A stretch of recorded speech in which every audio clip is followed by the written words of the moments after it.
السلام عليكم مشاهدين الكرام، مرحبا بكم جديد على قناتي سارس كيتشن. اليوم غنشارك معكم هاد ميني تاكوس كيجيو لذاذين اقتصاديين واهم حاجه كيوجدوا دغيا دغيا. وخليكم معايا نتعرفوا على المقادير وطريقه التحضير. بسم الله. هنا عندي صدور الدجاج كميه حسب الرغبه. انا هنا عندي تقريبا 400 غرام فلفل احمر واخضر، توابل ابزار، كركم، بصل مجفف، ثوم مجفف، توابل شاورما، ملح، موتزاريلا، صوص الجيريان، خبز تورتيلا. وفي مقلاة وضعت قليل من الزيت، معلقة ديال الزبدة، بصلة كبيرة قطعتها جمنك وكنشحر الكل.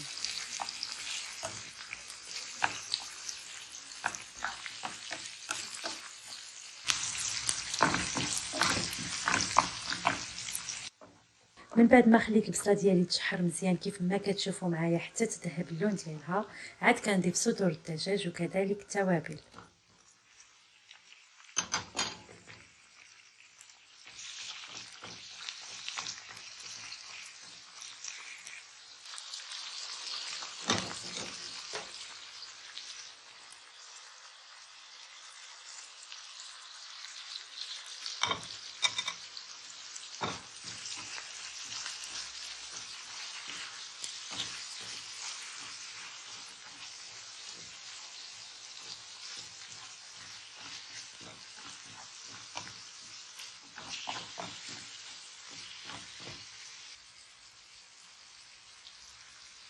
كيف ما شفتوا معايا كنبقى مستمره في التحريك حتى كنشوف الدجاج دخل الطياب.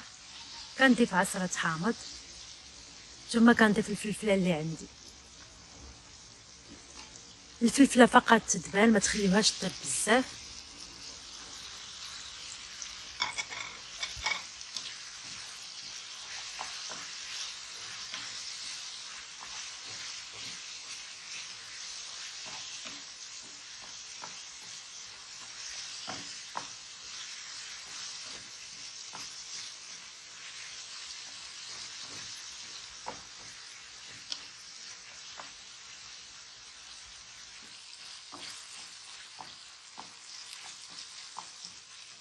صافي هنا غير كنشوف الفلفله ديالي دبات، كنضيف الربيع وكنطفي البوطه.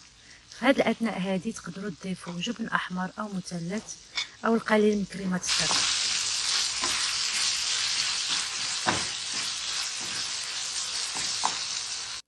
كيف ما كتلاحظوا معايا انا هنايا كنضيف كريمه الطبخ، كنت نسيتها ما ضفتهاش من قبل. ماشي مشكل، باقي عندي الحشو سخون وباقي من بعد غيدخل كلشي الفران. صافي كنخلط الحشوه ديالي. هاد الكريمه كتخلي الحشوه تجي معلكه ولذيذه.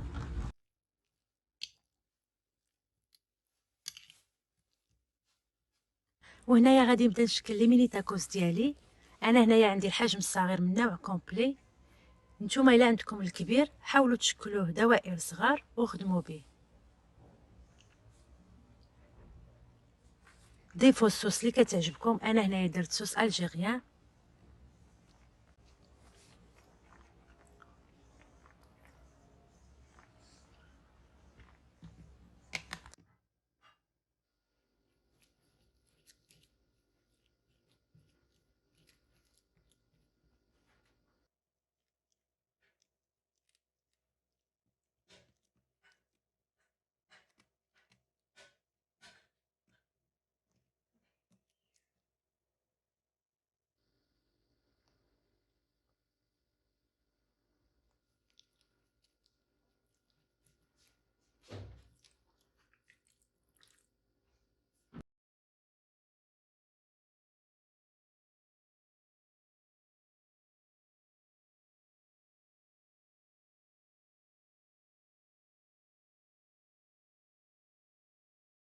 من بعد ما وزعت الحشو على كاع القطع اللي عندي، كنشكل لي ميني تاكوس ديالي وكنوضعهم في اللاطه بمساعده ديال جوج كيسان كيف ما كتشوفوا معايا.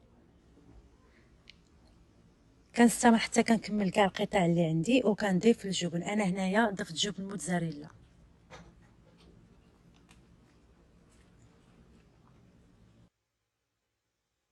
وهنايا كنوضع اللاطه ديالي على فرن مشعل من الفوق ومن التحت حتى كيتحمروا لي ميني تاكوس ديالي. كنتمنى الوصفه ديال اليوم تنال الاعجاب ديالكم، وما تنساونيش من لايكاتكم، وبالصحه والراحه.